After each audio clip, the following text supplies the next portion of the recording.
Hooks, tudo minúsculo mesmo, tá, gente?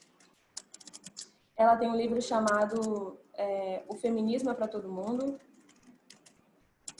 Coloquei aqui embaixo, tá aqui no nosso chat também.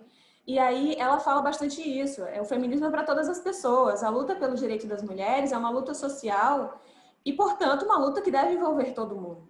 Então, tem muito a ver também essa discussão quando a gente está falando de lugar de fala, porque aí alguns homens falam assim, eu nem vou falar sobre isso, deixa que as mulheres se resolvam, elas que têm que falar, não sei o quê. Não, olha, você pode falar também. Inclusive, é muito importante você, enquanto homem, você ter um discurso mais inclusivo, porque você também faz parte da sociedade, né?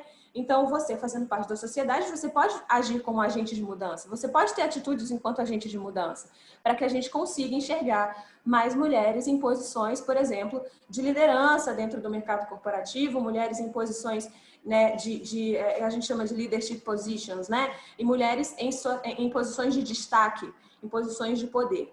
Então, já fazendo o link aqui, né, sobre representatividade, vou introduzir o assunto de representatividade falando que em nenhum aspecto, tá, a representatividade ela dá conta sozinha das questões de gênero e muito menos das questões de raça. Então, Anitta, o que isso quer dizer? A representatividade ela é maravilhosa. Vou dar um exemplo aqui muito atual para mim. Essa semana eu abracei um novo projeto na Ocean Pact e dentro na equipe do jurídico, na equipe que eu faço parte, tem 10 pessoas, tá? Então, dessas 10 pessoas, 70% são mulheres. Muito legal, 70% ser mulher, né? Nossa, 70% feminino, uma equipe 70% feminina é incomum no mercado da navegação. A gente sabe que o mercado da navegação é um mercado predominantemente masculino e masculinizado. Então, é uma situação incomum, né? Então, ótimo que tenham mulheres representadas dentro do jurídico, do departamento jurídico de uma empresa de navegação no mercado que nem esse. Eu estou falando desse mercado, eu poderia falar outros mercados, mas eu estou trazendo esse exemplo porque é o meu exemplo e o exemplo que eu estou mais próxima hoje. Então, ótimo. Mas, Anitta, por que a representatividade não dá conta sozinha das demandas de gênero? E também não dá conta sozinha das demandas sobre racismo? E daqui a pouco eu vou explicar um pouco mais, detalhar um pouco mais por que eu estou entrelaçando o tempo todo as questões de gênero com as questões raciais. Eu acho que também vai ter uma pegada muito forte com a fala da Eliane daqui a pouco, né, Eliane? Pois bem, a gente não pode enxergar de maneira desconectada esses dois temas. Então, daqui a pouco, a gente pode trazer um pouco de interseccionalidade, falar por que é tão importante discutir raça e gênero no mesmo, né, no mesmo aspecto. Por que esses dois temas estão tão relacionados? Então, sozinha a representatividade não dá conta das demandas de gênero, por quê? Porque todo mundo, todas as mulheres, todos os homens, todas as pessoas, elas estão envolvidas, elas estão inseridas na mesma sociedade. E essa sociedade, ela reproduz o tempo todo, de maneira automática, discriminação de gênero e racismo. O tempo todo, sem a gente perceber, sem a gente se dar conta.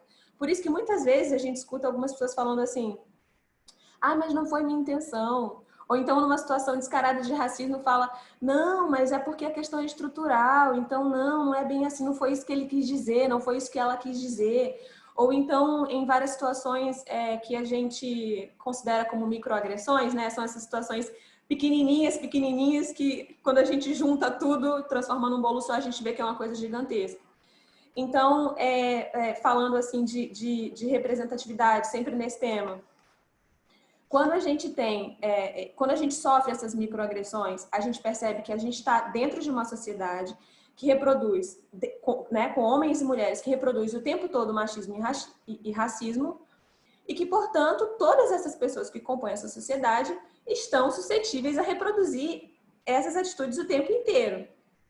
Então, o fato de ter mulheres em determinados lugares, ou o fato de ter mulheres negras em determinados lugares, não significa necessariamente que a mudança está acontecendo de fato. Porque o fato das mulheres estarem representadas, né, representadas sem um discurso que as acompanhe, ou seja, sem uma desconstrução, né, sem um processo ali de entender qual é aquela função, qual é a importância de uma mulher numa posição de poder, numa posição de liderança, se aquilo não vem acompanhado com um discurso desconstruído, ou uma leitura mais aprofundada sobre as questões de gênero ou sobre as questões de raça. né? Então, é justamente por causa disso, porque todo mundo tá inserido no mesmo contexto, está todo mundo inserido numa mesma sociedade, reproduzindo essas atitudes e esses discursos machistas e racistas o tempo todo.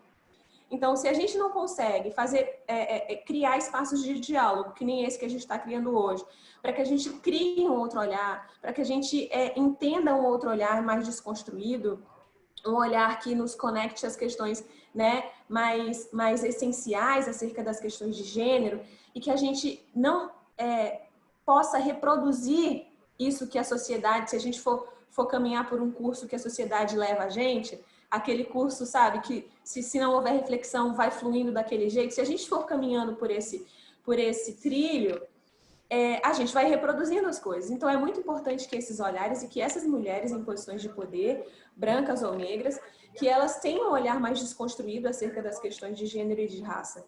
Porque a mudança está aí. Se a gente consegue enxergar mulheres em posições de poder com um discurso, né, e com atitude, sobretudo, pautadas em uma orientação de gênero um pouco mais profunda, diferente, né, totalmente discrepante daquilo que a sociedade naturalmente, de maneira automática, faz com que a gente acredite, ótimo. Porque aí sim a representatividade ela vai estar pautada numa questão muito mais capaz de transformar os ambientes que a gente frequenta. Então, por isso que a gente escuta, vez ou outra, que a representatividade ela não dá conta sozinha de resolver as questões de gênero e raça. E eu acredito muito nisso, eu acho que isso é muito verdade, por isso que eu estou trazendo essa questão aqui para vocês. E a terceira parte, né, da minha fala, que eu falei que eu ia dividir aqui em 3 partes, né, a terceira parte da minha fala, já para ele pegar um gancho daqui a pouco, quando ela for iniciar a fala dela, falando sobre epistemicídio. Anitta, o que é isso? Nunca ouvi falar nessa expressão, não faço a menor ideia do que seja. Por favor, me explica de maneira simples. Basicamente assim. Quando a gente fala de construção do conhecimento, quando a gente fala de produção acadêmica, quando a gente fala de publicações de livro como esses aqui, né, que é o livro mais novo da Djamila Ribeiro, que é o Pequeno Manual Antirracista, não sei se está dando para todo mundo ver. Depois eu vou escrever aqui no nosso chat umas leituras assim que eu usei para basear, né, essa apresentação aqui para vocês. Por que essa produção acadêmica, por que esse apagamento também, a gente pode falar de apagamento cultural, apagamento epistêmico, por que a gente precisa tanto discutir sobre isso, né? Vou começar falando, usando, na verdade, uma fala da Djamila Ribeiro. Tem um mês, mais ou menos, que ela participou de uma live, e ela falava o seguinte. Estão me ouvindo bem? Acho que deu uma travada para mim. Sim? Tá. A Djamila falava o seguinte numa live há mais ou menos um mês. Ela dizia assim, entre 1965 e 2004, 90% dos livros publicados no Brasil foram publicados por homens brancos. A gente está falando de produção epistêmica, a gente está falando de produção do conhecimento, né? 90% dos livros publicados no Brasil entre 65 e 2004 foram publicados por homens brancos. Anitta, qual é o problema disso? Bom, eu não estou entrando no mérito da qualidade técnica daquilo que tem sido apresentado. Mas o que eu venho trazer aqui para vocês é que essa narrativa, ela é branca. Né? Essa narrativa, esse conhecimento epistêmico que foi produzido durante esses anos que eu comentei aqui, reproduzindo uma fala da Djamila, ela tem um lugar de produtividade, um lugar de produção, melhor dizendo. Né? Então, 90% foi produção de homem branco. Então, esse conhecimento produzido por homens brancos, ele foi repassado para as nossas instituições educacionais, naturalmente, já que é produção de conhecimento, né? A gente está falando de produção epistêmica. E ele foi naturalmente estudado pelas pessoas no Brasil, e esses discursos vão sendo reproduzidos, né? A gente leu, provavelmente, quem entrou na universidade depois de 2004, deve ter lido uma imensidão de autores brancos. E a gente pergunta como isso é possível num país como o Brasil, que tem 54% de pessoas negras. 56%, na verdade, que é o dado mais atualizado do IBGE. E aqui, pessoas negras, a gente está falando de pretos e pardos, segundo a classificação do IBGE. Não estou aqui querendo entrar no mérito do pardo, tá? Da problematização do termo pardo, que isso seria também um outro assunto para a gente discutir em outro momento. Quem tiver também mais interesse, a gente pode discutir depois. Mas para o IBGE, pessoas negras são pessoas pretas e pardas. Então, pessoas pretas e pardas são pessoas negras. Por isso, temos 56% de negros no Brasil. Então, como num país como o Brasil, a gente pode naturalizar que o conhecimento epistêmico ele seja produzido em 90% por homens brancos. Quem a gente está ouvindo, a partir de que lugar de fala, e sim a gente pode aplicar esse conceito, a partir de que lugar de fala esses livros estão sendo reproduzidos e quais são os interesses desse grupo, que é um grupo de homens brancos, quais são os interesses dele, né? Quais são os temas que eles possuem interesse para que sejam reproduzidos em ambientes acadêmicos, né? Nas universidades, nas faculdades. Enfim, a gente fala muito de apagamento da cultura negra, muito de apagamento do que a gente produz como povo preto, e muito do apagamento, e a gente tem ventilado muito isso, eu falo a gente aqui como movimentos negros, no plural mesmo, que a gente tem discutido muito quando veio à tona o assunto das estátuas, né? As estátuas sendo derrubadas em vários países do mundo, né? E o que aquilo representava. Então, por que somente alguns grupos, algumas falas de alguns grupos são legitimadas? Por que somente algumas pessoas são homenageadas em espaços públicos e outras pessoas não? Por que a gente não consegue pensar agora, por exemplo, eu acredito que o público nosso aqui, Isabela, por favor, me corrija se eu estiver errado, mas o nosso público aqui é entre 20 e 27 anos, mais ou menos, por aí, né? 20 e 30 anos, vamos dizer. Por que você não consegue me dizer o nome de 2 autores negros que você tem estudado na sua faculdade? Qual livro de um autor negro, independente do curso que você faça, qual livro de um autor negro que você leu? Então, isso é epistemicídio. Epistemicídio é justamente esse apagamento dessa produção intelectual por um determinado grupo de pessoas. E a gente está falando aqui de pessoas negras. E o que isso tem a ver com gênero, Anitta? Tem muito a ver com gênero, né? Porque a gente está falando de uma produção acadêmica de 90% de homens brancos. Então, onde estão as falas dessas mulheres que hoje a gente consegue enxergar, claro, né? Porque, afinal de contas, a gente caminha, a gente percorre um caminho para chegar numa certa evolução. Hoje a gente consegue enxergar nomes de grandes autoras negras, como, por exemplo, Djamila, que é a autora do livro mais vendido no Brasil hoje, mas isso hoje. Isso há 20 anos, isso era impossível, né? E o quanto que os movimentos negros já percorreram para que a gente pudesse chegar nesse ponto de colocar uma autora negra como a autora mais vendida do Brasil, né? Então, essas reflexões que eu queria trazer aqui para a gente, para que a gente pudesse enxergar e entender a importância de relacionar esses temas de gênero e raça, para a gente entender que dentro mesmo até da própria luta feminista, e falando aqui também, claro, tem um link com sustentabilidade, até dentro das próprias discussões em grupos de mulheres, alguns assuntos e pautas de mulheres negras também são deixados de lado. E o que isso quer nos dizer também, né? Então, são essas reflexões que eu queria deixar. Isabela, eu não sei se eu posso ler aqui agora, eu acho que eu tenho ainda aqui uns 4 minutinhos para ler, ou então se a gente passa logo para a Eliane, pode ser? Tá bom. Então, acompanhando aqui, eu acho que o Cláudio Lucas Gomes, ele trouxe algum comentário. Fico me lembrando também muito da colorização muito discutida, da foto de Machado de Assis. Amo o escritor. Mas quando soube que era negro e não branco, eu achei maravilhoso naquela época. Também fiquei pensando nos meninos e meninas negras que veem um negro vencendo, sendo o autor mais conceituado da literatura brasileira. Exatamente. Bem comentado aqui, Cláudio. Muito obrigada pelo teu comentário. O mesmo para Maria Firmina dos Reis, tá? Já que a gente está falando aqui de gênero, a gente pode trazer também a Maria Firmina. Não existe uma foto de Maria Firmina dos Reis, então ninguém tem como precisar assim, exatamente qual era a cor dela. Ninguém tem como afirmar com muita veemência que ela era negra da pele retinta ou negra da pele mais clara. A gente não sabe, essa prova ela não existe. Mas é uma discussão muito por aí também, pelo que você está trazendo, né?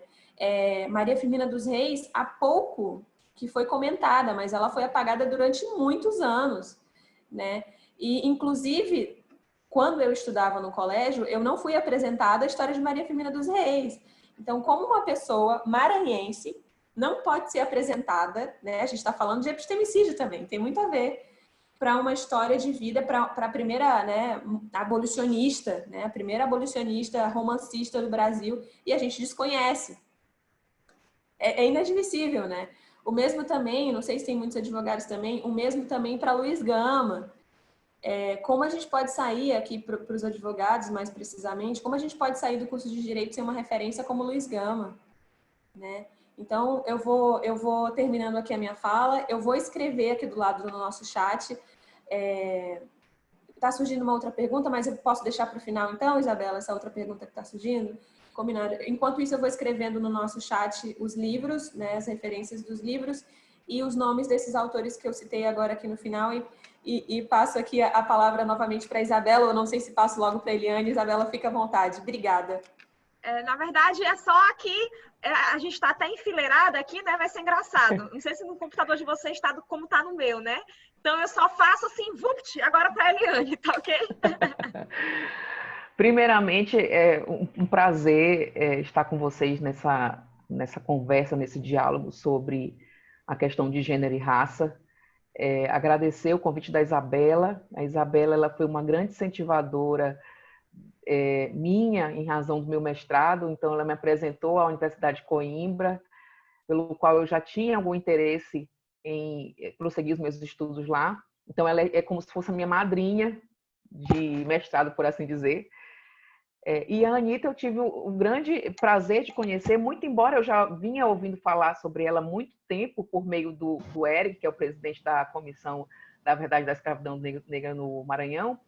E é uma grata surpresa a gente dividir esse painel. Eu fico muito feliz de poder discutir isso novamente. Eu tive, algumas semanas atrás, discutindo a questão dos desafios dos advogados e advogadas negras no Brasil. Então, eu vou pegar um pouco dessa minha fala e também um pouco do que a Anita colocou aqui para a gente sobre a questão do epistemicídio, de a gente não ter, por exemplo, contato com autores e autoras negras, como uma das consequências, né, dessa falta de acesso de pessoas pretas em faculdades. Então, o meu recorte vai ser um recorte da área jurídica. Então, eu vou trazer esses dados para vocês de como é a presença de mulheres negras no judiciário e na justiça como um todo, como uma dessas consequências. E aí, já como o Vinícius colocou aqui,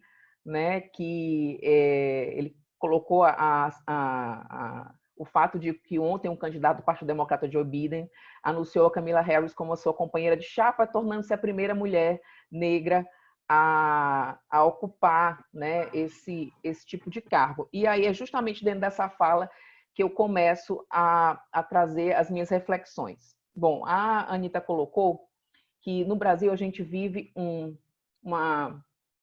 uma espécie de hipervalorização de uma coisa que nós devíamos nos envergonhar, que é a questão da miscigenação, que ocorreu à base de violência e estupro, né? Essa miscigenação ela acabou nos dando uma herança de um racismo estrutural, né? Que é um racismo que está de tal forma arraigado à nossa sociedade que a gente não percebe em quantas formas ou tão sofisticado como ele pode chegar às pessoas, independente da sua classe social. E não só isso, né? Por que falar de racismo estrutural? Porque aqui no Brasil a gente sabe que foi um dos últimos países a trabalhar a questão da abolição da escravatura, ou seja, há 130 anos atrás, se eu olhar para a história, por exemplo, da minha família, eu vou encontrar uma bisavó que estava sendo escravizada há 130 anos atrás. Então, para a gente é uma história muito recente. Para a gente existem feridas que ainda estão muito abertas. Então, a falta de o governo brasileiro ter colocado alguma legislação que fosse realmente reparadora dessa sociedade, que pudesse fazer com que os negros ocupassem outros cargos, outras profissões, é uma consequência desse racismo estrutural, né? E desde 1888 a gente não tem nenhum direito garantido, a gente não tem nenhum tipo de política efetiva, independente da bandeira que se levante, de direita ou esquerda, a gente não teve ninguém que pudesse dizer assim, vamos fazer políticas de fato efetivas para que mantenha essas pessoas negras, especialmente as mulheres negras, que eu vou fazer o meu recorte dentro dessa fala de gênero, no mercado de trabalho. Então, o que a gente viu a partir dali, da escravidão? Que os negros, e até o professor Roberto Masson, ou o professor Masson, ele tem Nonato Masson, desculpa, gente, estou falando o nome da pessoa errada, e ele vai me matar, né? Porque é uma pessoa muito dileta. O professor Nonato Masson, ele dizendo, há um tempo atrás, numa live que a gente participou, que os ladinos, que eram os negros mais servis, ficaram ainda nas casas grandes, e os boçais eles foram dados aos trabalhos pesados. E o que isso representou? Para nós, mulheres, uma ligação direta aos serviços domésticos, e para os homens, uma ligação direta aos trabalhos pesados. E isso continua se reproduzindo até hoje, né? A imagem do negro associado a trabalhos menos valorizados, mais precários, mais informais. E agora eu começo a trazer para vocês alguns dados. Eu fazendo esse recorte da questão da mulher negra no âmbito jurídico, existe uma pesquisa feita pelo CERT, que é um Centro de Estudo das Relações de Trabalho e Desigualdades, juntamente com a Aliança Jurídica pela Igualdade Racial, que é uma aliança formada pelos 9 maiores bancas de advogados de São Paulo, mais a Fundação Getúlio Vargas. Eles apontaram que, dentre os grandes escritórios do Brasil, 9,4% dos estagiários eram pretos, mas a porcentagem de negros e negras em cargos de topo, né, advogado pleno, júnior, sênior e sócios, era praticamente nula. E ao contrário dos brancos, que ocupavam ali 48,3%, pelo menos, de advogados em topo de carreira. Isso é um dado muito alarmante, mas não é muito diferente do que acontece em outros setores da vida judiciária, né, da vida do mundo jurídico, propriamente. Em 2015, o Ministério Público fez uma pesquisa em São Paulo e deu conta de que dos funcionários, agora eu estou falando de promotores e procuradores, 3% eram negros.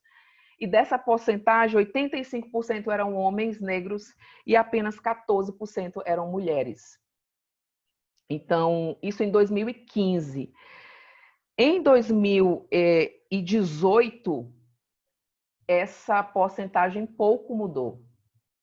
Então, a gente não vê ainda as mulheres negras ligadas a cargos de executivas ou cargos de topo de carreira. A prova disso é que a última pesquisa feita pelo IBGE sobre as mulheres pretas que ocupavam cargos diretivos em grandes empresas chegou a 0,4%, ou seja, não somou nenhum por cento de mulheres que ocupam esse tipo de profissão. Muito embora nós, mulheres negras, ocupemos aí 46% da força de trabalho do Brasil, e somos majoritariamente chefes de família, né? Então, a gente não consegue ainda ter acesso a esses grandes cargos ou acesso às faculdades de ponta por diversos critérios, né? Não só pela falta de acesso ao ensino básico de boa qualidade, mas também há outros critérios que se somam às nossas atividades habituais, que é pelo fato, por exemplo, de sermos chefes de família, então as nossas prioridades acabam também sendo deslocadas para outras searas.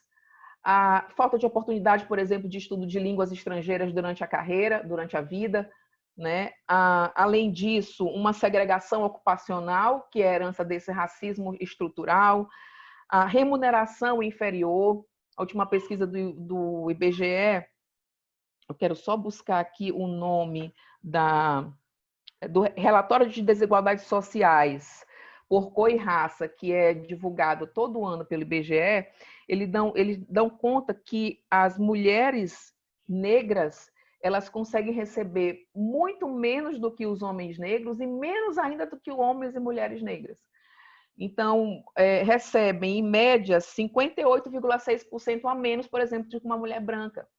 Então, não há como a gente falar de, por exemplo, de epistemicídio, sem a gente lembrar que esses dados estão lembrando a gente o tempo todo que esse epistemicídio é um resultado dessa política, né, de não agregação, de não oportunização de acessos ao básico.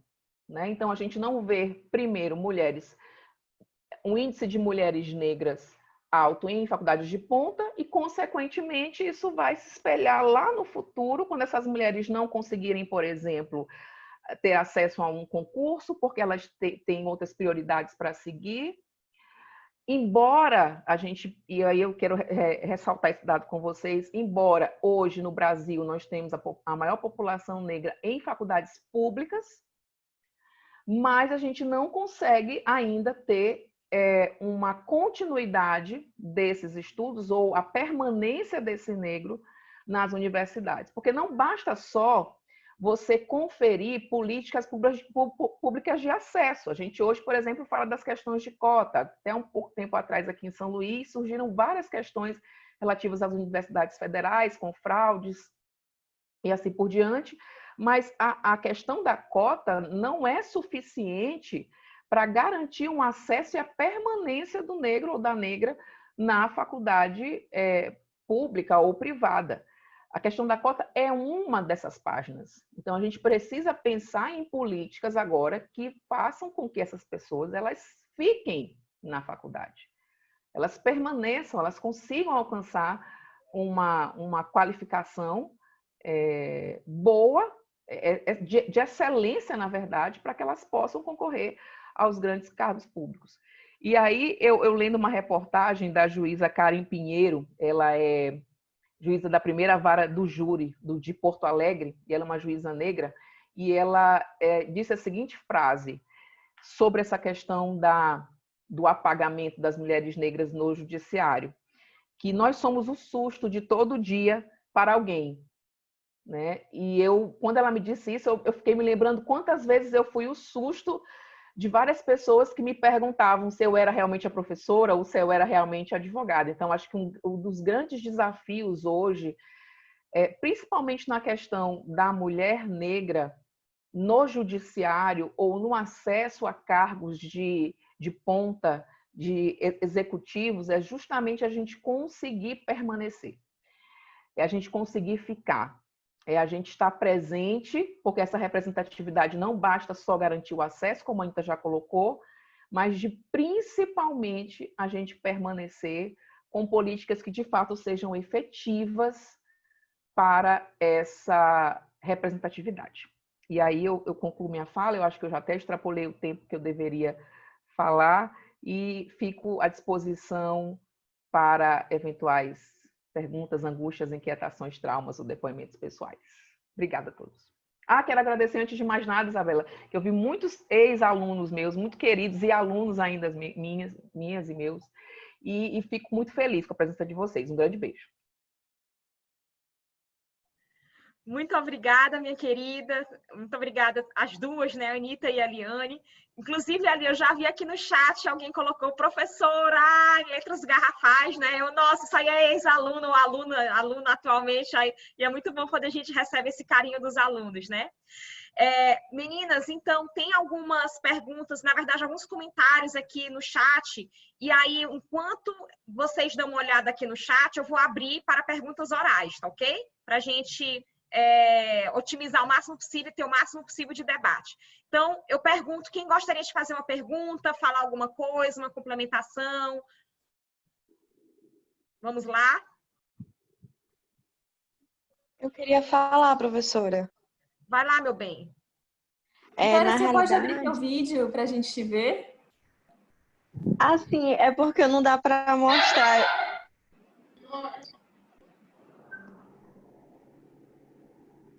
Opa, Vitória?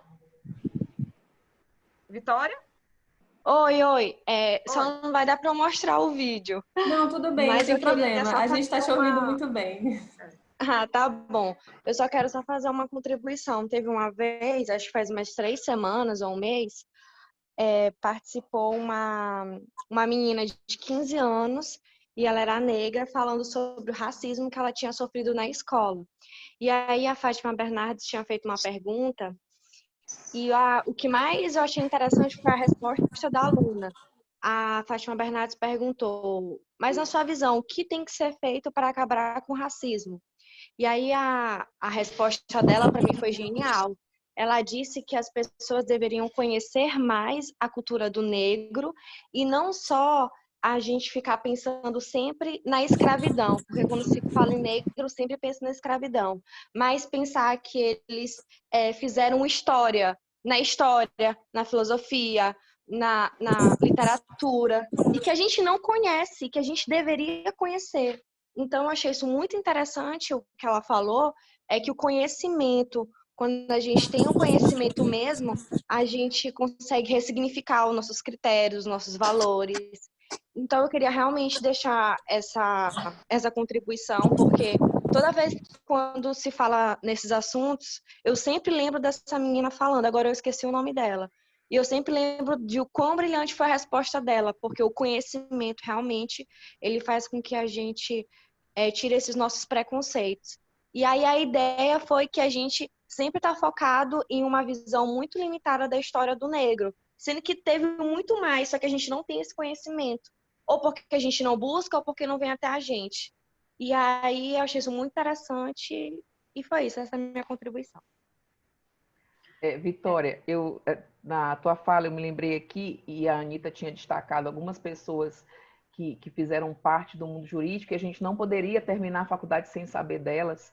E aí, prestar a devida homenagem à lembrança dessa mulher que foi considerada a primeira advogada negra, reconhecida pela OAB do Piauí, que é a Esperança Garcia, que lutou pela libertação de várias crianças e mulheres em cativeiro. Então, a gente precisa lembrar dessa história também, precisa lembrar que essas pessoas elas estiveram ali como sendo as primeiras sementes de acesso, né? As primeiras pessoas a darem as mãos, eu sempre gosto de usar essa expressão, né? A darem as mãos que a gente pudesse atravessar hoje o campo de estar aqui hoje debatendo sobre essas questões. Eu vou contribuir um pouquinho em relação à fala da Vitória. Vitória, antes de tudo, obrigada. Eliane, você dispensa comentário, né? Eliane é maravilhosa. Obrigada pela tua fala também. É muito importante mesmo a gente falar sobre a construção de uma memória, né? Porque isso tem tudo a ver com as questões que a gente está trazendo aqui hoje. Isso tem a ver com o epistemicídio, isso tem a ver com o apagamento da história do povo preto no Brasil e no mundo, por que não falar no mundo? Isso tem a ver com lugares negros, né? E daqui a pouco eu queria também fazer um link já com a pergunta do Vinícius, que eu acho que é um comentário mais ou menos, né? O Vinícius trouxe uma situação mais estadunidense aqui, mas daqui a pouco eu vou linkar para falar sobre o comentário dele. Mas é muito importante que a gente possa construir uma memória. Na verdade, não é construir, isso existe, ela foi apagada, né? Então, na verdade, é uma tentativa da gente enxergar e tirar do apagamento as questões sobre a cultura e a produção intelectual de pessoas negras nesse país. Então, o que a gente está falando aqui, e com a tua fala muito bem alinhada, é sobre construção dessa memória, né? É sobre a reativação dessa memória, que foi apagada, e não foi apagada sem querer. Ela não foi apagada de uma maneira, ai, nossa, aconteceu isso. Não. Existiu um projeto sério de apagamento, existiu um projeto eugenista no Brasil, que pouquíssima gente sabe porque esse assunto é pouco ventilado, mas a eugenia no Brasil, ela foi absorvida pela nossa Constituição. Então, como é que a gente pode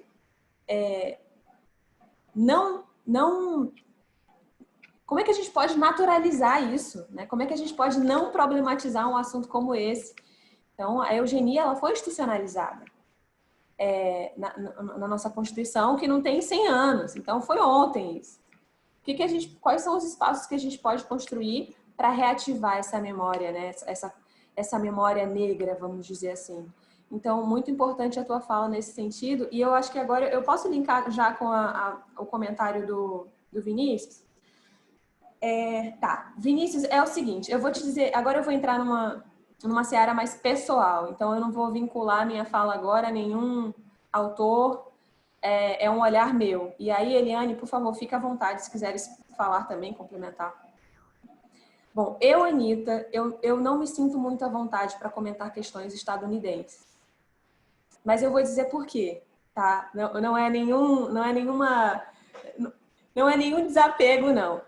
Mas eu vou te dizer por quê. A gente precisa, antes da gente trazer uma questão estadunidense, a gente precisa partir de um ponto de que no Brasil aconteceu uma coisa, nos Estados Unidos aconteceram outras coisas, né? A gente parte de lugares históricos diferentes.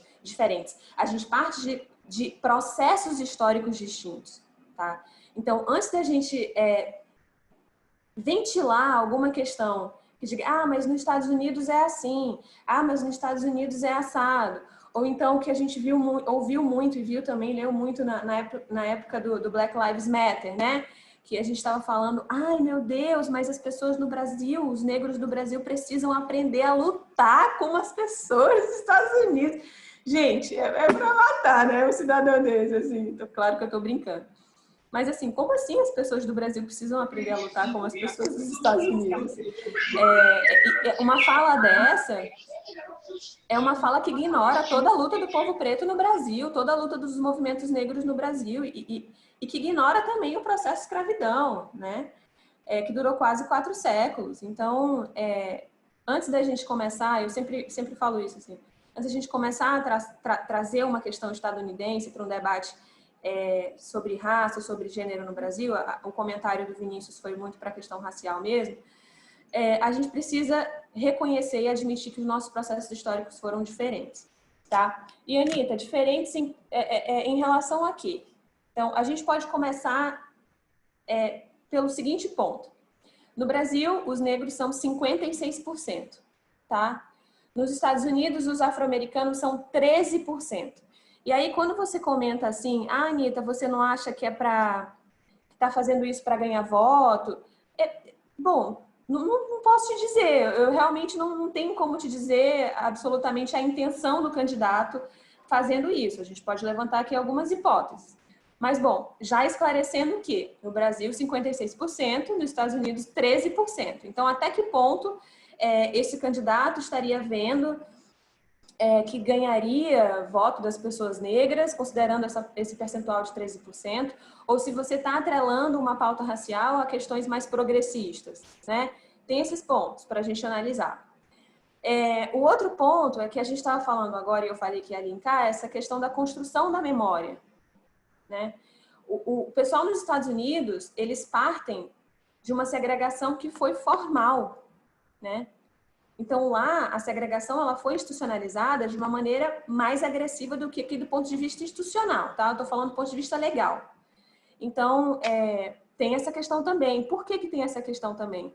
Porque a segregação, eu não estou dizendo que eu quero enxergar um ponto positivo dentro da segregação, mas eu vou trazer aqui uma constatação fática. A segregação, ela possibilitou a criação de espaços negros. Então, existiam alguns espaços onde eram cultuadas as culturas negras, onde eram abertos diálogos entre pessoas negras, e a partir desses lugares foram criados espaços de empoderamento da cultura preta e do discurso preto. Né? E aqui eu estou falando de homens pretos e mulheres pretas.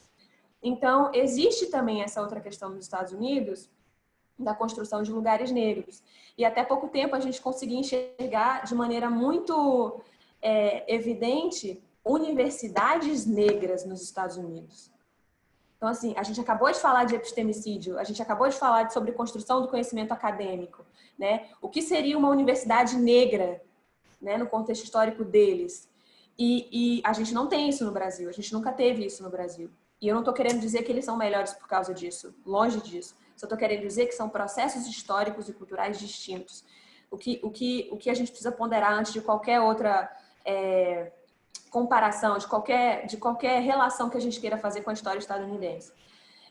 Acho que um quarto ponto que eu poderia encaixar aqui, já finalizando a minha fala, é que as tecnologias de violência nos Estados Unidos funcionam de uma maneira e as tecnologias da violência no Brasil funcionam de outra maneira. Anitta, tecnologias da violência, a gente pode falar muito de racismo estrutural, né? A gente pode falar muito por que a gente não conseguiu enxergar os impactos dos movimentos, dos movimentos negros, né? Dos movimentos mesmo do ponto de vista de ser atitude e grupos se movimentando. Por que a gente não conseguiu enxergar da maneira tão potente como foi lá nos Estados Unidos? E por que isso ensejou alguns discursos sob o ponto de vista, sob o fundamento de que as pessoas aqui não sabem lutar, as pessoas pretas não sabem lutar e são muito mole, sabe? Então, essas questões, elas nos trazem os debates sobre tecnologia da violência, porque a gente sabe que se as pessoas negras compõem, por exemplo, o front, né, a linha de frente de uma manifestação, a gente sabe o que pode acontecer, a gente sabe o que as nossas instituições podem fazer com essas pessoas pretas. Vocês pararam, não sei se vocês tiveram a oportunidade de ver em algumas movimentações, em alguns protestos, as pessoas brancas fizeram uma corrente na frente das pessoas pretas. Por que vocês acham que isso aconteceu? Né? Basicamente as pessoas brancas falando assim, que estavam na... Eu sou branco, e se eu me puser à frente das pessoas negras nessa linha aqui de combate, eu sei que a polícia vai me tratar diferente porque eu sou branco. E provavelmente a polícia não vai me matar, mas se fosse uma pessoa negra aqui no front, talvez a polícia matasse. A gente sabe que sim, né? Os números estão aí para comprovar isso. Então, sem querer alongar muito a minha fala, termino aqui com essas reflexões. Eu acho que esse momento é para a gente refletir, esse momento de diálogo é para a gente construir, né? Esses momentos, né, para que a gente possa realmente agir como agente de mudança. Então, Isabela ou Eliane, fique à vontade, uma de vocês duas, não sei como vocês quiserem conduzir. O Rômulo está aqui com a mãozinha levantada, e aí, se tu quiseres falar, Rômulo, fique à vontade. Oi, boa noite. Eu não sei se ligo a câmera, deixa eu só ouvir. Meu nome é Rômulo, eu sou psicólogo, sou amigo da Anitta, estou aqui a convite dela, tá? Ah, és tu? Por favor, liga a tua câmera. Peraí, é porque eu tava arrumando a casa, peraí. Deixa eu ver se eu consigo conseguir. Coisas do home office, Rômulo, tranquilo. Pronto. Dá para ver, né? Dá para me ouvir? Ok. Dá para ouvir também? Tá. Acho que o Vitor falou uma coisa interessante sobre a posição de uma aluna, né? Que falou durante uma aula que, quando uma professora perguntou sobre o fim do racismo, ela colocou que precisava ter mais contato, né? E, de fato, essa geração que está vindo agora, ela me deixa muito feliz, porque eu tenho 35 anos e não tive muito contato com uma história positiva do nosso povo, né? Foi só escravidão. Eu tive o professor Paulo Gereba que conseguiu ainda jogar uma semente e a gente correu atrás. E não teve Djamila Ribeiro, não tinha o Medeiros, Luiz, não tinha ninguém. Catiúcia. Hoje em dia tem aí uma fonte para eles beberem, eles estão bebendo. Toda vez que eu tenho contato com uma galera de 15 a 16 anos, fico feliz pra caramba, porque eles já estão com uma visão que eu estou tendo essa visão nos últimos 10 anos, vocês estão tendo agora. Né? E enquanto psicólogo, nós temos o Frantz Fanon, que foi o maior psiquiatra de todos os tempos. E a gente não teve contato com ele na academia. Na psicologia, a gente não tem contato, não teve essa participação, a gente não bebeu do Frantz Fanon, eu tive que ir atrás. Isso quando me despertou, o nosso despertar, que eu começo muito com a Anitta, né? A gente tem vários, o preto e a preta, a gente tem 2 nascimentos, e vocês mulheres têm mais do que nós homens, né? E pela história de vida de vocês ser muito mais abrangente e complexa do que a nossa, de outras da interseccionalidade, lógico. E a gente desperta como preto e acorda e vê, opa, eu sou preto, eu passo por isso, eu sofro por aquilo, eu tenho que, opa, o despertar da gente. Né? E quando eu despertei, eu fui lendo Frantz Fanon. Gente, como é que a gente nunca estudou Frantz Fanon na academia, né? E eu questionei um professor meu, Rômulo Travassos, que é psicólogo, grande psicólogo. professor, como é que a gente teve tal disciplina com o senhor me introduziu o Franz Fanon, cara. Ele, Rômulo, poxa, pois é, eu levei um texto uma vez, você lembra? Eu lembro, mas um texto é muito pouco, porque o Franz Fanon foi o maior psiquiatra de todos os tempos, negro, e que teve uma contribuição tremenda para a descolonização das mentes, para a luta contra o fim da luta antimanicomial, e a gente não vê nessas disciplinas. A gente não vê o Franz Fanon, a gente vê bem rapidamente mesmo. E ele foi uma das maiores contribuições. Então, quando essa fala dele, foi o Vitor, acho que foi ele, né? Não lembro o que estava falando, está com a câmera desligada, mas foi muito importante, porque não é só na escola, viu, que vocês têm essa dificuldade. Na academia a gente também tem, na faculdade. Por isso que é importante a gente buscar mesmo, a gente tem que buscar. Vocês da área jurídica, vocês têm aí também várias fontes aí, como a Anitta falou agora há pouco aí. Nossa, se não buscar, às vezes passa batido mesmo. Né? É importante a gente problematizar, né? Só isso. Desculpa aí o incômodo. Imagina, Rômulo. Obrigada, Eu só Rômulo. queria pegar um gancho aqui do que o Rômulo falou sobre a questão de se descobrir negro, né? E toda vez que surge alguma questão que vai discutir gênero, raça, enfim, que eu vou conversar sobre isso com as pessoas, eu sempre lembro do momento em que eu me descobri preta pela primeira vez, né? Porque, óbvio, é uma característica óbvia. Você se olha no espelho todo dia, você convive... E muitas vezes, assim como foi para mim, o primeiro contato com a minha cor foi através do racismo, e isso é muito negativo para uma criança, porque isso gera uma série de consequências como baixa autoestima, ansiedade e uma série de outras questões, mas assim, óbvio, eu tive contato com racismo, muito embora tenha vivido em uma família abastada, né? Eu não tive... meus pais eram funcionários públicos, então, assim, a gente teve melhor educação, enfim. Mas a gente sempre se depara com racismo. Mas eu lembro que a primeira vez que eu tomei consciência da minha descoberta enquanto preta foi entrando na faculdade. E aí eu pego uma pergunta que o Ivan fez aqui, ainda há pouco acima, da questão de por que ter cotas para negros, né? O que de fato mudaria se não houvesse mais. E aí eu me lembrei, minha memória foi exatamente para aquela cena.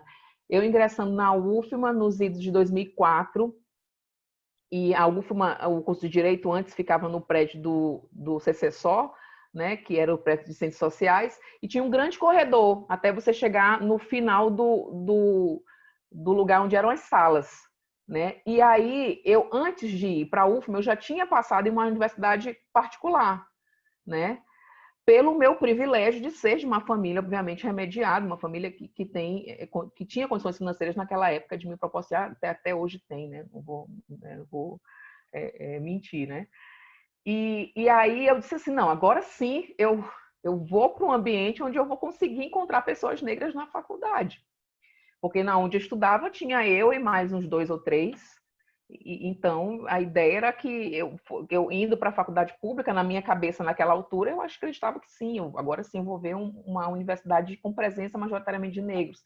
E eu levei um susto tão grande, Isabela, foi tão engraçado, que quando eu me deparei, que eu olhei para o corredor e eu vi só pessoas brancas que eu convivia nas baladinhas que eu ia na época da faculdade.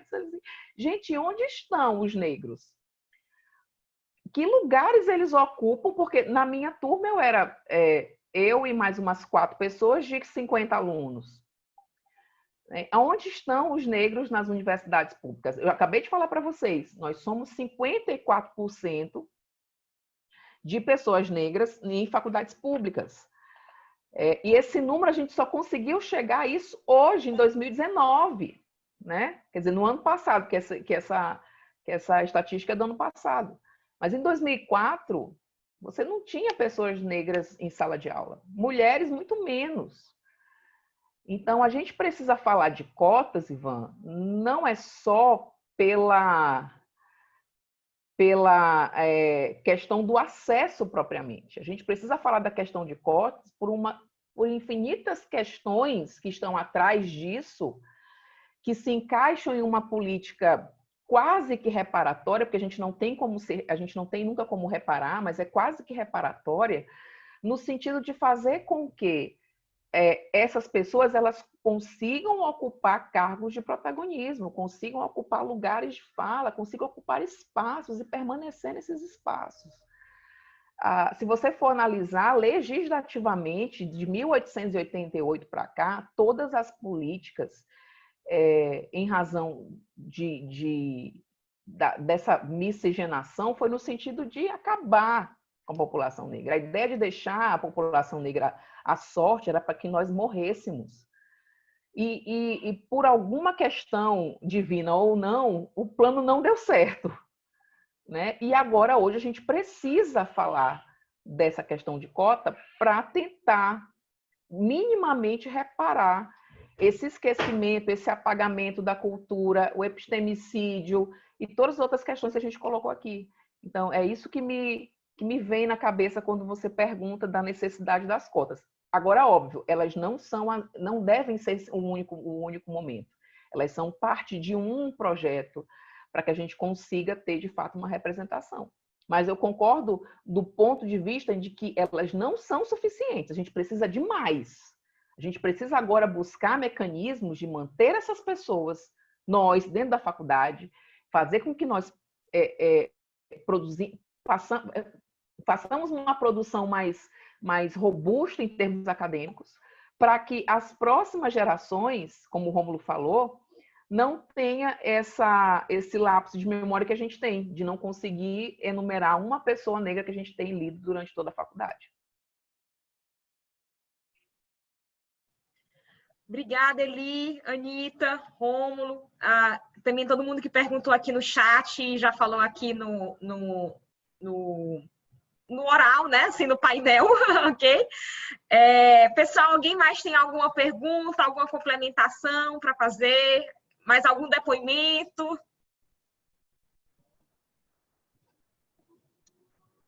Não? Bom, então, eu tenho uma pergunta. Eu deixei para o final, né? Esperei todo mundo, mas eu vou deixar a minha para o final. Então, Eli, eu amei quando tu disseste que a gente tem que buscar formas de fazer as pessoas negras, né, permanecerem, né, dentro da universidade, alcançarem esses cargos, porque, de fato, uma coisa que me dói muito é quando eu vejo espaços de liderança, cargos de poder, e eu tanto vejo poucas mulheres, quanto menos ainda mulheres negras, né, ou homens negros ou mulheres negras, mas menos ainda, né, quando junta as duas coisas, mulheres negras. E isso me dói muito, assim, é muito a ausência, né? Quando a gente olha assim, a gente olha para uma foto de uma reunião, por exemplo, uma reunião corporativa, ou a foto dos presidentes reunidos numa reunião da ONU, aí tá aquela foto que você bate o olho e você realmente sente a ausência. Então, eu sempre fico pensando como é que a gente poderia realmente mudar isso, mudar esse quadro da forma mais rápida e sustentável possível, né? Que consiga se sustentar e resolver o problema, digamos assim, para a gente não voltar atrás, para que seja algo realmente um problema resolvido. E aí, eu fico pensando em quais seriam, então, as melhores formas da gente conseguir fazer com que as pessoas negras, e agora já que a gente está falando de igualdade de gênero, né, mais especificamente as mulheres negras, tenham essa posição de destaque. E por que eu pergunto isso? Porque vocês duas lembraram muito bem que mais de 50% da população do Brasil é preta ou parda, né? Mais de 50% da população do Brasil também é mulher, né? É um pouquinho acima de 50%, pouca coisa, mas enfim. E hoje em dia também mais de 50% dos estudantes que se formam no ensino superior são mulheres, né? Mais de 50% dos estudantes que se formam são mulheres. E a gente ainda vê pouquíssimas mulheres em posições de poder. E aí, como eu falei, menos ainda, vocês falaram, menos ainda, mulheres negras, né? Então, assim, eu tô vendo, se a gente começa a perceber que não é falta só de estudo, entendeu?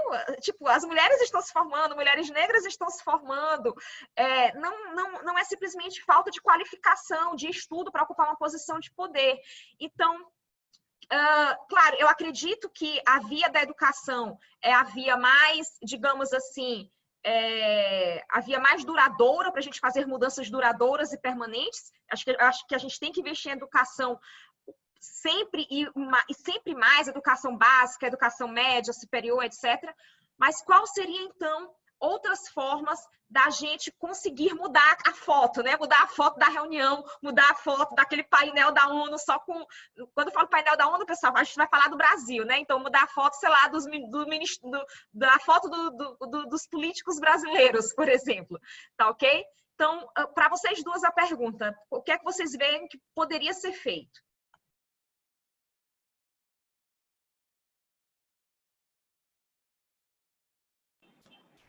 Posso começar respondendo então, Eliane? Depois você... Tá. Assim, Isabela, primeiro ponto. Não existe uma fórmula. Eu não vou chegar aqui apresentando uma fórmula da diversidade que a gente vai, em um ano, superar todas as desigualdades de gênero e raciais no Brasil. Se fosse muito simples de fazer, eu acho que alguém já teria, no estalar de dedos, tentado essa iniciativa. Então, a gente está falando de processos históricos, então a gente vai precisar de um tempo para que a gente enxergue mais pessoas negras, mais mulheres negras nesses espaços. Mas o que eu posso te dizer é que essas políticas afirmativas, elas são muito bem-vindas, muito bem-vindas. E agora eu estou te dando também uma opinião pessoal. As políticas afirmativas, que aí a gente está falando de uma das, vamos dizer, uma das soluções quando a gente discute racismo institucional, né? Quando a gente traz a pegada que, dentro do livro Racismo Estrutural, o Silvio Almeida, ele traz um capítulo só sobre essas questões das concepções do racismo, né? Não é que existam vários racismos, não é isso, não são tipos de racismo, são concepções do racismo.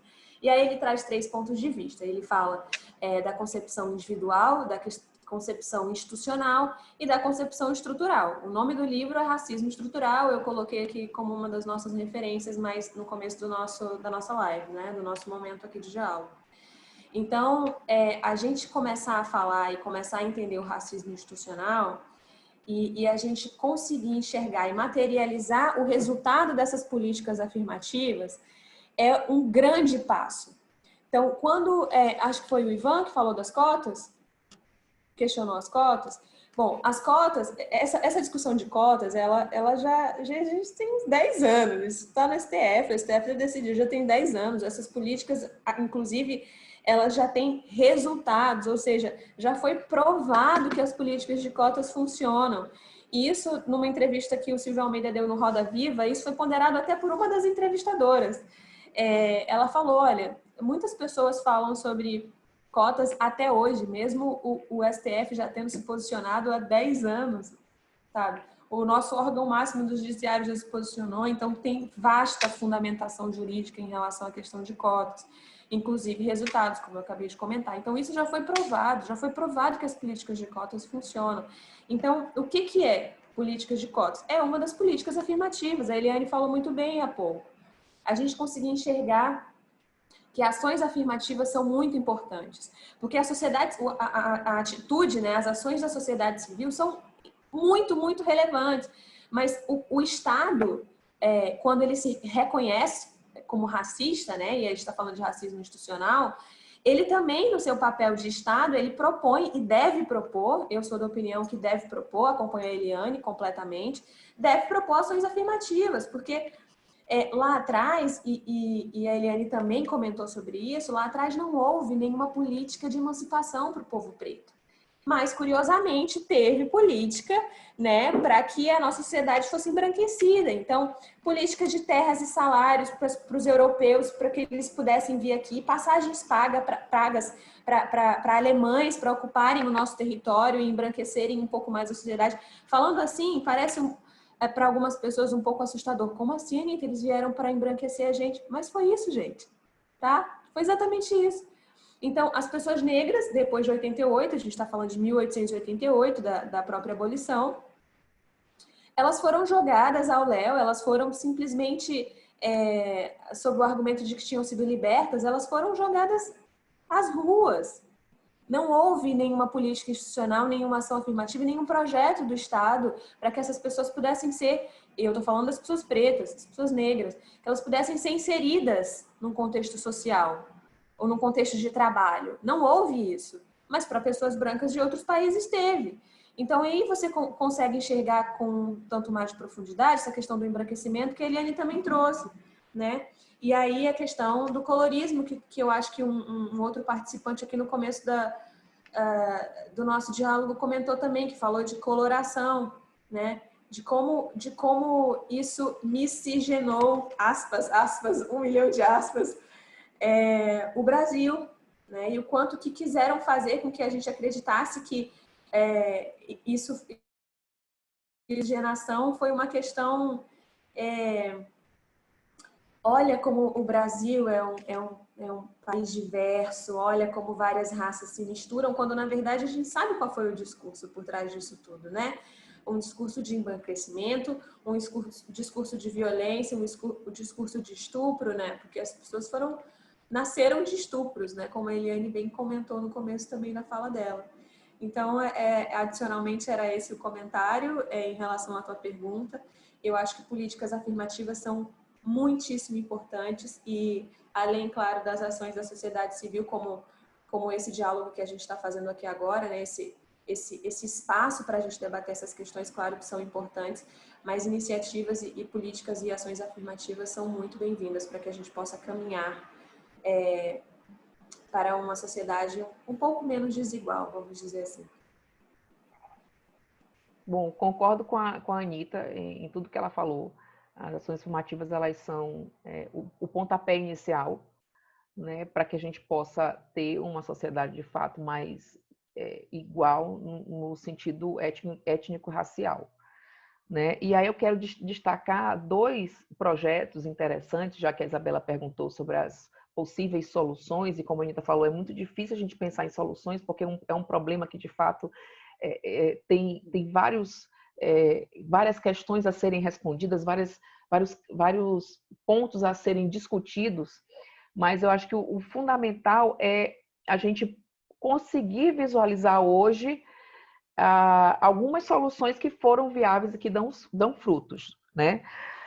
Primeiro, eu citei aqui uma pesquisa feita pelo CERT, que é o Centro de Estudos, deixa eu só colar aqui o nome, né, gente? Centro de Estudo das Relações de Trabalho e Desigualdades, em aliança com a Aliança Jurídica pela Igualdade Racial.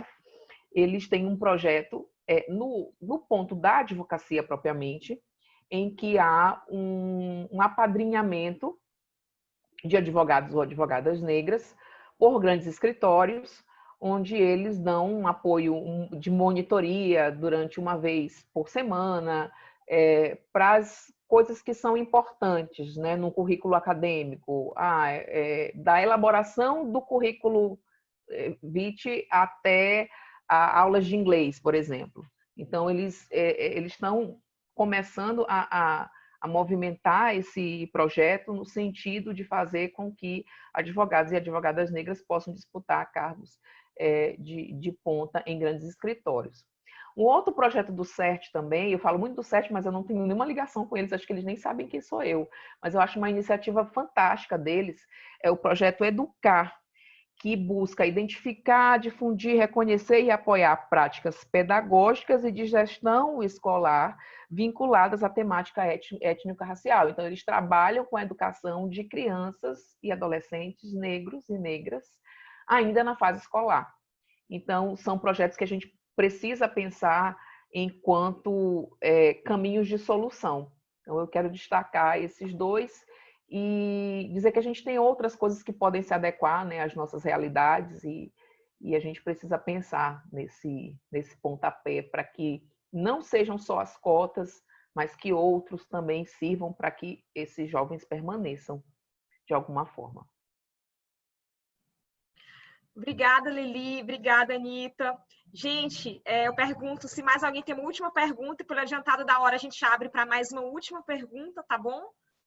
A gente já ultrapassou aqui um pouquinho o tempo. Não? Dou-lhe 1, dou-lhe 2, dou-lhe 3. Bom, então é isso, gente. Eu agradeço imensamente por todo mundo que esteve aqui com a gente, por quem se manifestou oralmente, por quem falou pelo chat. Adoro quando as pessoas participam e nos ajudam a refletir, a buscar soluções. E podem ter certeza que esse é um tema que a gente precisa discutir muito e buscar soluções, como as nossas duas convidadas disseram, né? Não vai existir uma solução milagrosa, única, mas a gente vai ali no passo de formiguinha, tentando realmente mudar essa realidade, o diagnóstico que existe hoje. E eu convido todos vocês, se vocês não estão dentro do grupo do Projeto Ágora de WhatsApp, a entrarem, porque o objetivo do desenvolvimento sustentável número 5 é igualdade de gênero, então a gente tem todo também essa leitura acerca da igualdade de gênero relacionada a mulheres negras, à população negra, preta e parda, e quanto mais pessoas estiverem pensando sobre isso e buscando soluções, eu acho que melhor, né? A gente, dentro do grupo do WhatsApp, a gente pode continuar a dialogar, a debater sobre isso e a pensar em soluções, tá bom? Eu já gravei aqui, mentalmente, já vou passar para o papel essas duas soluções que a Lili colocou, também a das ações afirmativas da Anitta, né? Claro. Gente, eu gostaria, então, de agradecer a presença de todo mundo e passar, finalmente, a palavra para nossas duas convidadas para elas fazerem as saudações finais. Obrigada, Isabela. Eu que agradeço a oportunidade de estar aqui. O teu convite, como eu falei no começo, aceitar esse convite é mais do que um aceite de um convite para um diálogo, para um debate. É dizer também que eu apoio as suas iniciativas e acredito muito no trabalho que você tem desenvolvido. E venho te acompanhando desde o começo, você sabe disso. Então, eu que agradeço e queria agradecer a todo mundo que esteve aqui comentando com a gente, o Rômulo, a Vitória, o Ivan, as pessoas que participaram no chat e também as pessoas que colocaram aqui as suas vozes e os seus rostos também. Então, obrigada, gente. Eu vou colocar aqui, enquanto a Eliane que eu vou passar o bastão aqui para a Eliane, vou colocar aqui o meu arroba no Instagram e aí encerro aqui a minha fala, tá bem? Boa noite para todos. Eu quero agradecer novamente pelo convite, Isabela. Eu fiquei muito feliz por saber desse teu novo projeto. A gente precisa dessa representação, de fato, e de pessoas que tenham essa capacidade de promover o debate e de ouvir e de se colocar à disposição para ser questionado. Eu acho que é isso que faz a diferença no mundo real, no mundo prático. Então, eu quero agradecer a todos que se fizeram presentes aqui, aos meus alunos queridos, ex-alunos que também estavam aqui, a Anitta, por ter também topado esse diálogo com a gente, né? A gente ter casado tão bem as nossas vozes, mesmo se falando tão pouco pelo WhatsApp. E cada um que perguntou, porque eu creio que cada pergunta ela serve também como uma reflexão, né? E também como forma da gente aprender mais sobre o outro. Então, eu quero deixar aqui meu agradecimento imenso. Também vou colocar aqui no chat para quem quiser me acompanhar no Instagram. Como a Anitta falou, eu estou, enquanto vice-presidente da Comissão da Verdade da Escravidão Negra no país. Então, a gente tem também alguns debates interessantes pela CVEMB. Então, quem quiser me acompanhar, eu vou sempre estar colocando ali as palestras que a gente participa, as lives que a gente faz e os debates que nós estamos promovendo, para a gente conseguir construir um futuro melhor. Tá bom? Um beijão, Isabela. Muito obrigada pelo convite. Beijo, gente. Estamos encerrando, então, aqui. Vai ficar salvo no YouTube, depois acessem lá, tá? Beijo bem grande a todos. Tchau, tchau.